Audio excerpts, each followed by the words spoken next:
Awesome. Hello, everyone. I know we're right here at the top of the hour. It looks like we still have a few folks trickling in, so we'll give it a minute, but great to have you all here with us. We're excited to get started shortly.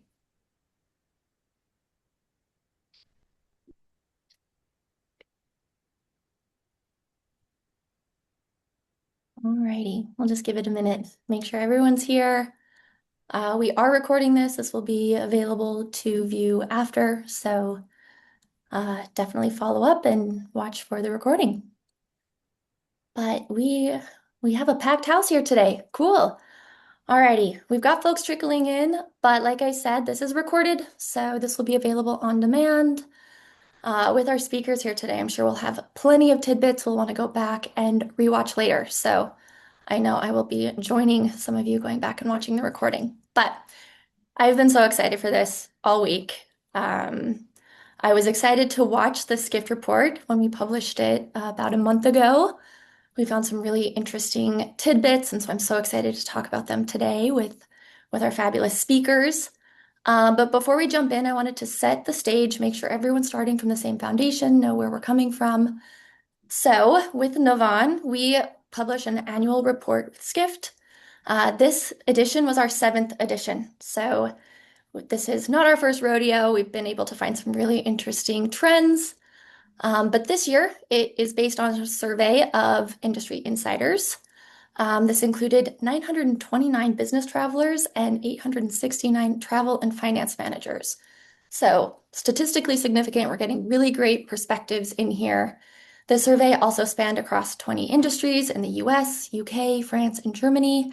And those surveyed reported using a wide variety of solutions to book and manage travel and process expenses. So, really great depth and breadth of perspective. So, we're excited to dive in and really look at the data. Like I said, Navan has been publishing this report for 7 years now.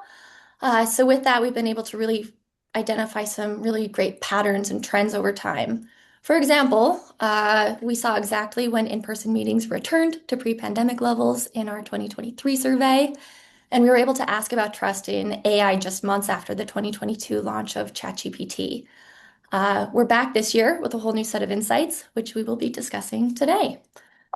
But before we do, I am going to introduce our speakers.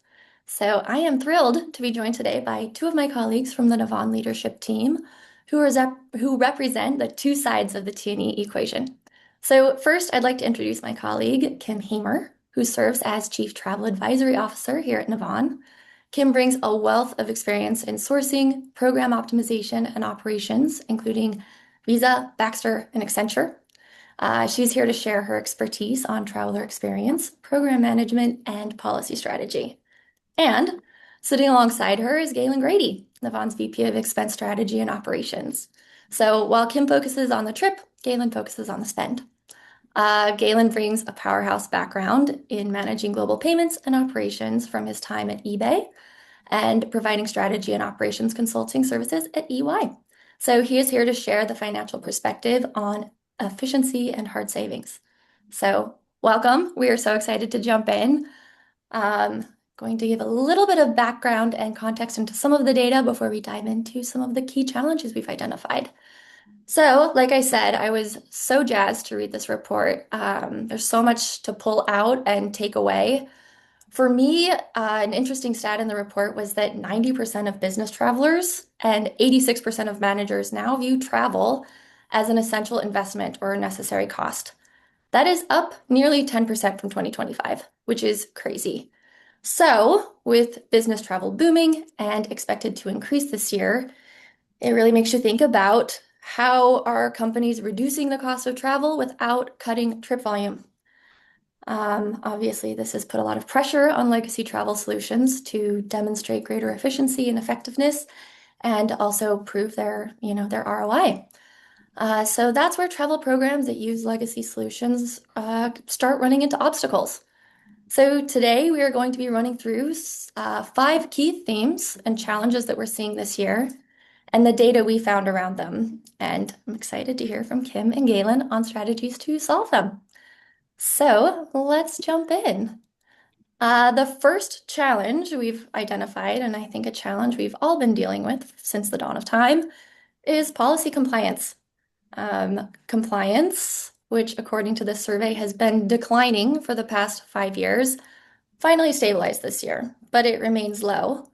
80% of travelers still sometimes book off platform. I know in the past I was definitely one of those, so I understand where those travelers are coming from. But Kim and Galen, I want to open this up to you. Why are you thinking shadow travel still exists in 2026? And how can companies solve this? Hi, thanks, Haley, and thanks to everyone who's joined today. This is something I'm very passionate about. One of the things that, while it doesn't surprise me, the scrutiny of managed travel is at an all-time high. And I think it's really interesting coming out of COVID because at some point buyers were really viewed as the advisor. How do we travel again? How do we start to use some of these unused tickets and other things? But what's also happened is there's content fragmentation now. And that content fragmentation has really led travelers to, you know, lose a little trust and confidence in the program. And so in order to really build that up, it's how do you bring all of the content to your travelers at the point of sale to make the best decision for their budget? And so this becomes, something where we see buyers now who are wanting to actually build that trust, who are really focused about getting content into the system and building that trust and confidence along the way. Yeah. And I know Galen has a really good point Yeah, around the yeah. So spend. hand up, I used to be one of those rampant offenders. This is before Navan, before I actually knew like the challenges it created for the finance and the travel teams. But I used to always book off platform, especially when I was with Ernst and Young. For one thing, the EY software we were using at the time for our corporate travel booking was just really slow. It was also like limited in the inventory that it showed, right? I couldn't book Southwest on it. And when my clients, Southwest had the most direct flights. It was the best thing for me. It was actually cheaper for the client. And so I'd go off platform and I'd get occasional pressure like, hey, you're supposed to be doing this on platform. But I was able to justify it like, look, I'm saving the client money. I'm saving us time. This is more effective for us. And so I continued to do it. On the hotel side, it was similar, right? I didn't as a consultant, I was on the road 4 days a week, 5 days a week, the entire year, right? I spent well over 150 nights in Marriott hotels throughout the year. And the software, the booking software we had didn't always have Marriott's. And so like I'm spending a lot of my life on the road. I wanted to get the Marriott rewards. I'd able to go off platform and I'd book a Marriott property so I could get the points.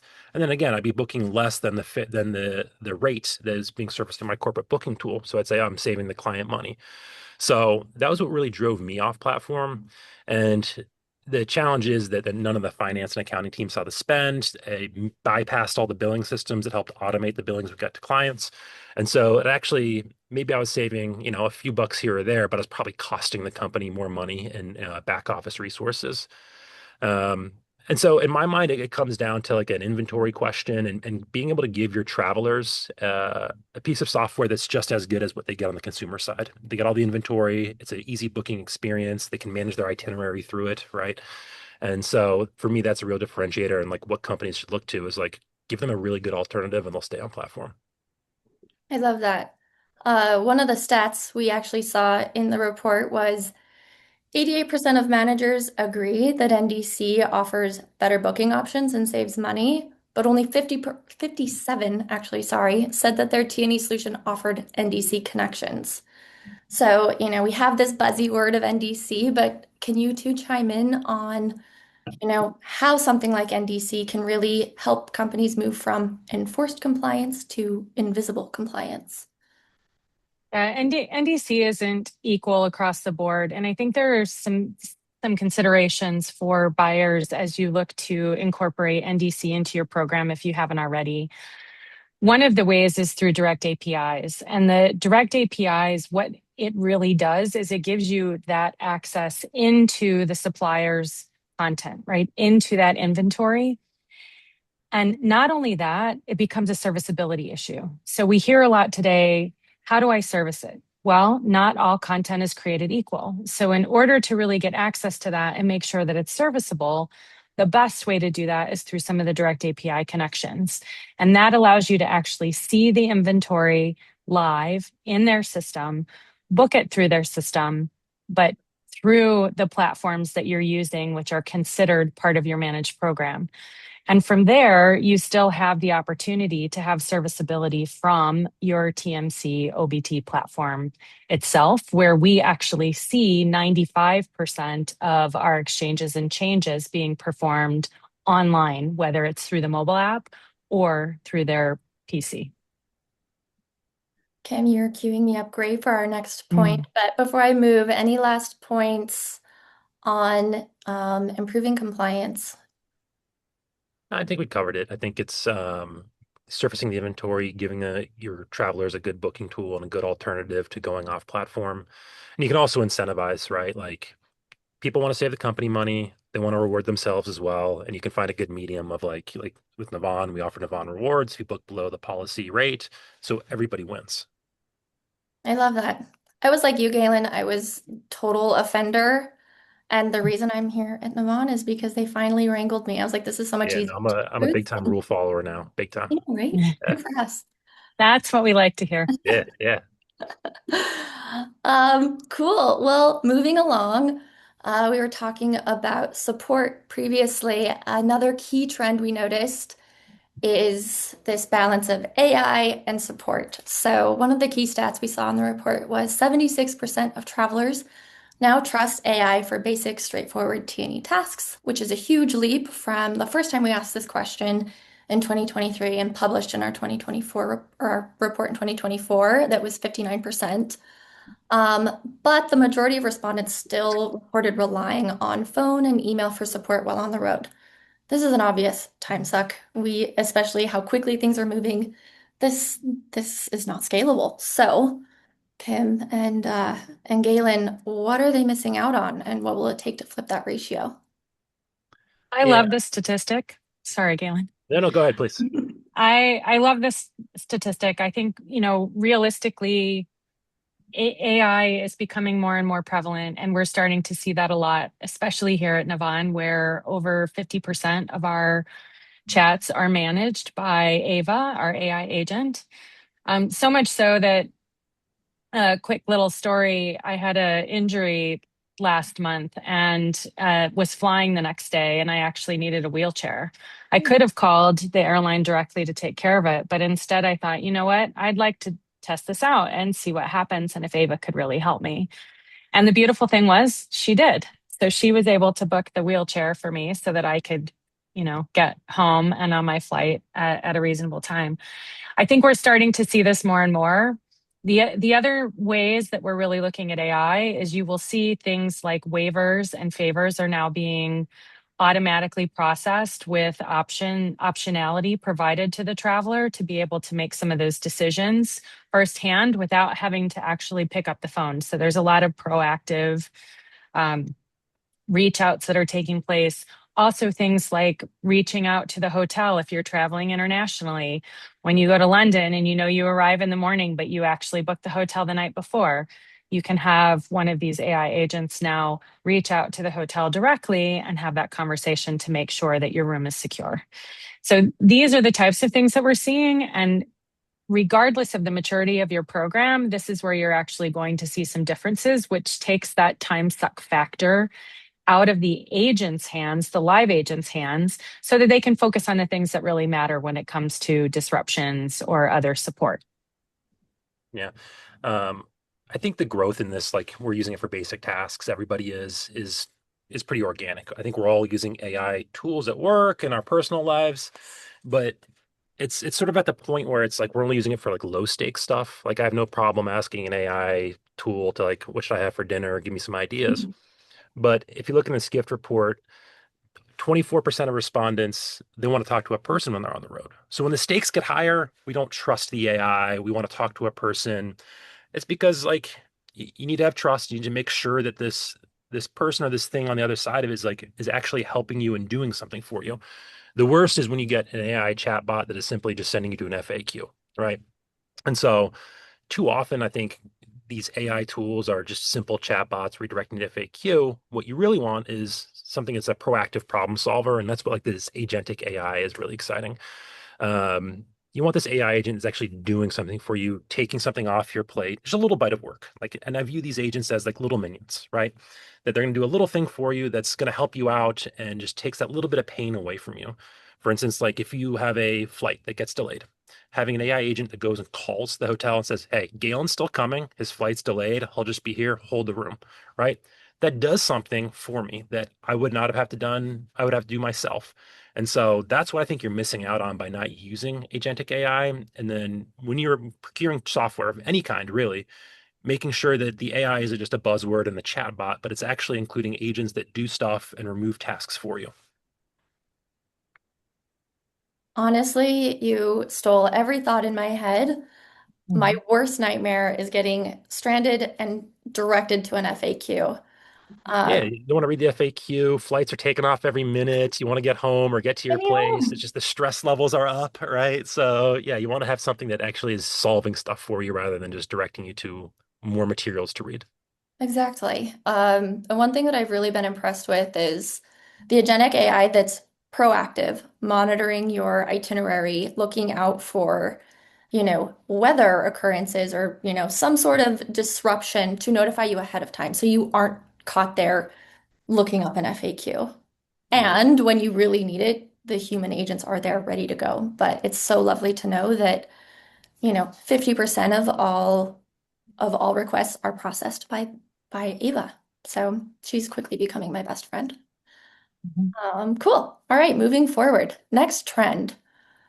This is also something very near and dear to my heart.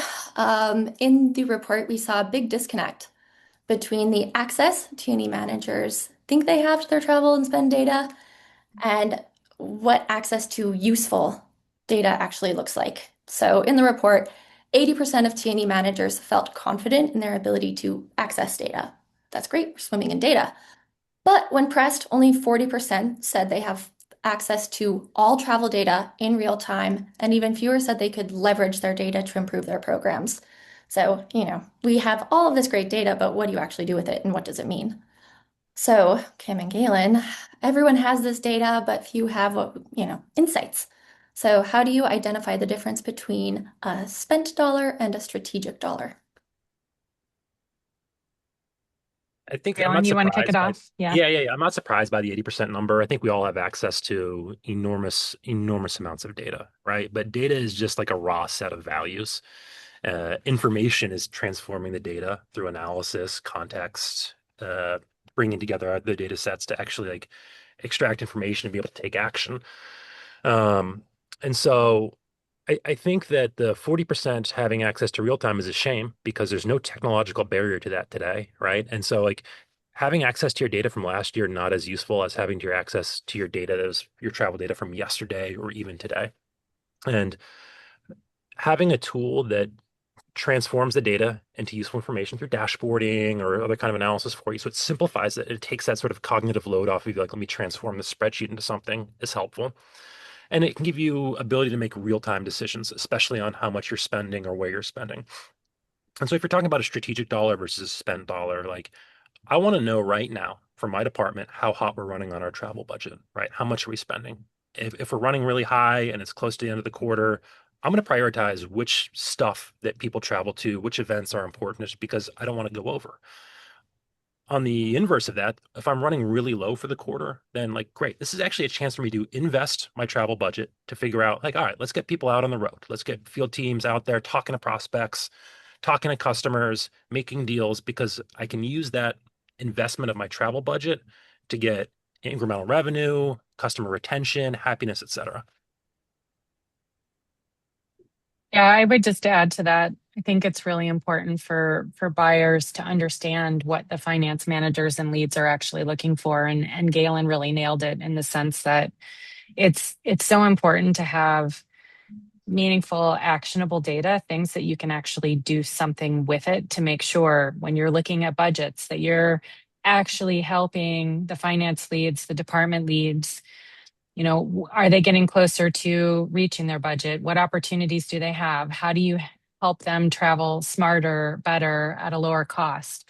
all of those things come into play. And if you don't have the right data set, it's very, very difficult to do that. So looking at spend is important, but it's what's within the spend to figure out and read between the lines as to what's actually meaningful. How can you action it? And how can you make some changes to actually have an impact on the program? So things like predictive analytics or having the ability to look at in the future where you think this is going to happen. Are there other events that you think are coming up that are going to be relevant and important?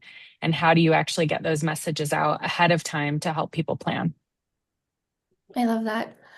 A leader I once was working with was saying data, especially, for a travel program, it's not just numbers in a dashboard, but they're really telling the story of your people who are out on the road representing you. So you don't want to be tracking down data from 6 months ago. You don't want to be piecemealing. And a lot of us are busy. This is not our day job. I'm certainly not a data scientist. So having tools that you can easily dive into that are predictive even help you stay on your front foot by sending alerts or keeping you so you're not living in that dashboard trying to piece it together so you can get back to what really matters, I think is critical. So Yeah. cool. Well, thank you guys. We'll keep it moving because the next topic I know I've felt, and again, I was a repeat offender, I am reformed. Uh, so I'm sure I'm not alone here. A lot of people are feeling the effects of inefficient expense management. So we saw in the report the percentage of finance managers relying on manual expenses um, actually increased 6 percentage points from last year, which is crazy. That also impacts travelers. 71% of them said it takes at least 30 minutes to file a single expense report. That is my worst nightmare. Not to mention reimbursements are incredibly slow. Only 23% of travelers get same-day reimbursements, and 48% said expenses were reimbursed within a week. That's critical to get your reimbursements, especially when you're on the road and moving quickly. So, Kim and Galen, why do you think we're still chasing receipts in 2026? And what are some of the things people should be considering for expenses in 2026 and beyond? I think it could. I think people just don't know there's better alternatives out there. The 71% taking 30 minutes or more is like so painful because I lived that for a decade, right? Of like dragging my feet. At the end of the month, I'd have to go and put together all my expense reports for my clients. I'd have to fill out all the billing information, all the GL codes. Back when I was at EY, and if there's any former EY alums here, you guys remember GT&E. I was literally faxing it in, my receipts in, right? I'd have just a folder full of all this stuff and it'd be over a fax machine. And I'd only do it at the end of the month. It was so painful. I'd have to do it, after hours. Um, Bad for me because I wasn't getting paid back, right? Bad for the client and bad for the firm because like they don't see any of this stuff that's happening until that day that I actually submit it, which means that they can't be billing it more proactively or whatever. And I just think that people don't know a better alternative exists because I didn't, right? When I joined Navan, I was going through the interview process. We're getting the final stages of it. My hiring manager took me out to lunch, right? Nice lunch, conversation, talked about it, the opportunity, all that. At the end of it, he's like, all right, let me just show you how this works so you can see what you're kind of getting into here. And so the bill came, he put down his own credit card, right? He didn't use an Avon credit card, he used his own one. And at the table, the person swiped it, he put it in there, and then he took a picture of the receipt. And then in about 10 seconds, the Navan application, it parsed the receipt, it filled out an expense report, he hit submit, and he was done. Right? It says, you're done, you'll be reimbursed at the end of the week. Right? The application itself knew who was at that lunch because it connected to the calendar, so it knew it was Rishi and me. It knew everything about Rishi from his HR profile, right? His what policy he was in. He was an SVP, so he's able to take people out to lunch. That was all approved, right? There was an automated policy action that got taken. It knew all the GL code information that had to be put in, cost center, et cetera. So he didn't really do anything outside of taking a picture, which is incredible, right? Great for the expenser, right? Instead of a 30-minute affair of like faxing and doing all this stuff, it was 30 seconds and he was done and it was done in real time. And then on the other side, it's really great for the finance and accounting teams too, because now they're seeing that spend come through right then on the day of that lunch, right? They're not waiting or making accruals like, oh, we probably spent this much in expenses and travel for the month, for the quarter. They got it all in real time, so they're less reliant on accruals. They're getting real-time spend information so they can action it, they can alter things. And it's also eliminating work for them, right? Outside the accrual calculation, they're not having to go through individual policy review saying, yep, this person's allowed to take this personal lunch, approved. It's all automated. So if you're considering expense management in 2026 and beyond, you got to focus on the time savings. Like how much time are you saving people in your company through your software? Because I think that's the real value is the amount of time you can save. It goes from 30 minutes to 30 seconds and just multiply that by your workforce and the expenses you have. Our productivity is critical, and as buyers really looking for ways to do that, I, the important or what we hear most often, whether you actually have responsibility for travel, payments, and expense, or only travel, or only one of the other two, is that you still field questions across the board, and this is where it becomes really important to say, oftentimes the one thing you hear from travelers and their arrangers or EAs is that processing expense reports is timely, and it makes people not want to travel very much because they have to come back and sit and spend 30 minutes on each expense report, as Galen was talking about, as a consultant having to do that once a month or every week becomes very, very cumbersome. And so when you're looking for ways to remove the onus, things like this are incredibly important to have the capability to have the scanner, the sync with email, the understanding of what the policy controls are. Had I known this uh, in my previous roles, I would have made a change a long time ago. This is really a process that makes travel worthwhile, and it allows your employees to actually focus on what matters, and that's driving revenue to the company, to the bottom line. Yeah. The chasing receipts is like, this should be a thing of the past, but chasing the people, which is equally painful, right? Like when I managed teams of consultants, like getting on their case, like I need these, I need to build this to client, right? And so you just spend a lot of time, but like your software should do that for you, right? It should make it easy for them so that you don't have to be spending time chasing people, chasing receipts, all that stuff. I had almost forgotten the days of going back through my calendar to try to figure out who I was at lunch with. I'm having a little bit of PTSD because that has been Yeah. so far removed from my memory. Hallelujah. Um, so obviously this is not possible without a unified platform. If your programs aren't talking to each other, this is a moot point. So obviously, interest in an all-in-one travel and expense solution jumped to 77% this year. That's up from 66% 2 years ago. So this benefit, I think, is pretty obvious. We all want to, move forward, get a little bit more strategic with our time and get away from trying to connect travel and expense. But from the data we saw, many, many companies aren't pulling the trigger. The reasons they gave for not switching are cost, 48% reported cost being a reason. 46% reported employee training and change management, and that the change is just too complicated, 32% said. So, can you two opine on these concerns? And for companies still using legacy systems, what's the biggest cost of inaction you see heading into this new year? I I'm not, again, not surprised by the interest in the all-in-one solution, right? Because like travel and expense really does go well together. When do most employees, like the number of employees, when are they spending company money or incurring company expenses? It's when they're traveling and on the road. And I think there's like a that when you unify your corporate card, your expense platform, your travel platform, it's like an exponential value increase. You really amplify the value of each individual tool. Um, your expense platform should be able to talk to your travel platform so it knows when you're traveling, right? It can apply your on travel policy and can do that all in real time.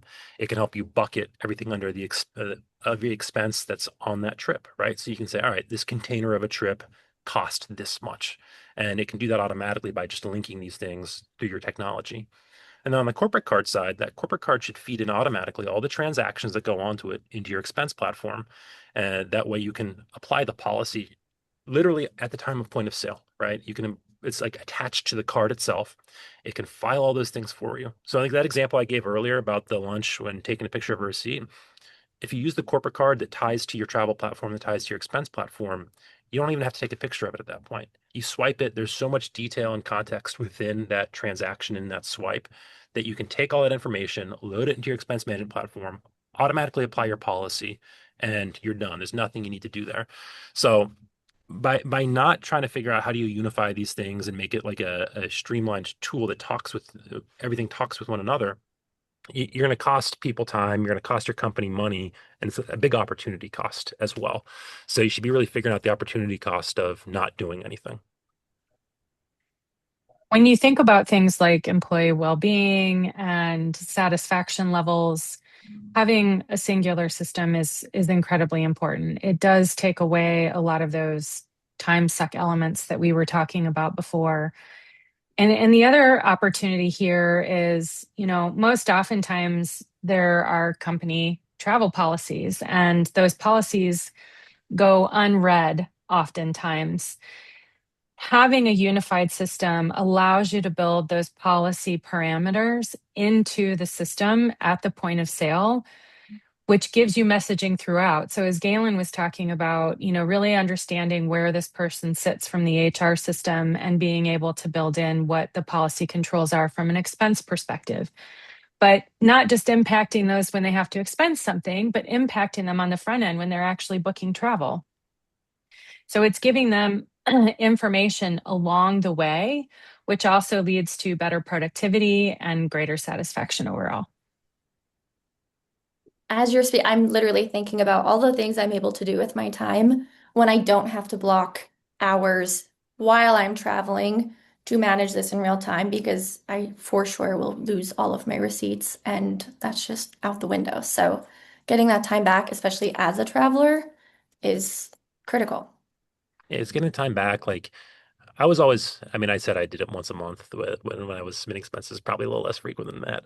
But I just know that like when I'm traveling, I was talking with Kim about this last week when she was out in the San Francisco office, is that when you're traveling for work, it's like wall to wall with meetings, then you're doing a dinner and stuff like that. And so by not having to block out time, like you said, or just like even have the cognitive load of like, let me figure out how to collate all this, you're able to focus on what you're doing while you're at that place and you're present there rather than thinking about like this is going to be an hour of administrative burden that I have to figure out tonight when I'm back at the hotel or something like that. Yeah, the anxiety is gone and you can actually Yeah. focus on being present. I love when the technology takes care of itself. Hmm. Well, cool. I know we are at our 30-minute mark. I'm sure, we're all busy. We want to get that time back in our day. But while I have you folks, I want to just be able to ask a few questions. We're getting some questions in the chat. So everyone, submit your questions. We'll try to get to a few of them, but I'll kick it off with the first one that I'm seeing. Hold on, I'll make sure I'm getting all of the questions. All right, first one. How do travel and finance leaders keep travel costs down while also keeping travelers happy? Usually those goals are in conflict. I've heard Yeah. that times. I've talked about this before. It's like sort of this false trade-off. You can do both. It's really easy to do both, actually. And your travel software, your expense software, it should be making life easier for you.